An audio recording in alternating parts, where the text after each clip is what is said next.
Welcome to our channel. Today we how to uninstall Amazon Alexa app and unlink Echo devices step by step clearly. Open your smartphone or tablet. Locate the Amazon Alexa app icon on your home screen or app drawer. Tap on the Alexa app icon to open it. Once the app is open, look for the devices icon at the bottom of the screen. Tap on the devices icon. In the Devices tab, you will see all your linked Echo devices.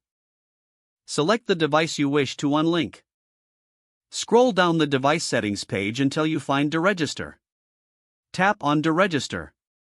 Confirm that you want to deregister the device by selecting Deregister again in the pop-up window. Next, exit the Alexa app.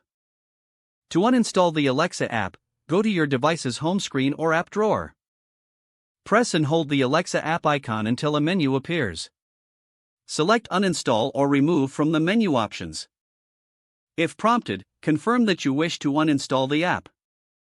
Wait for the uninstallation process to complete. Once completed, the Alexa app will no longer be on your device. You have successfully uninstalled the Amazon Alexa app and unlinked your Echo devices. If the page does not load, refresh the browser or try again in a private or incognito window.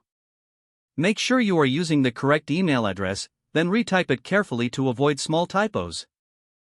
If your password is not accepted, use the reset option and create a new strong password you can remember. Check your spam folder for verification or security emails, then complete any requested confirmation steps.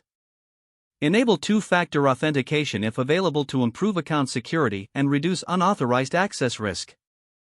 After signing in, review your profile details so your contact information and settings are accurate and current.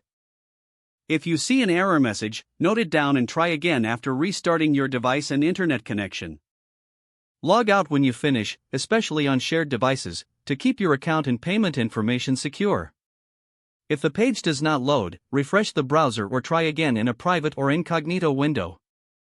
Make sure you are using the correct email address, then retype it carefully to avoid small typos. If your password is not accepted, use the reset option and create a new strong password you can remember. Check your spam folder for verification or security emails, then complete any requested confirmation steps. Don't forget to like this video and subscribe to our channel for more step-by-step tech guides.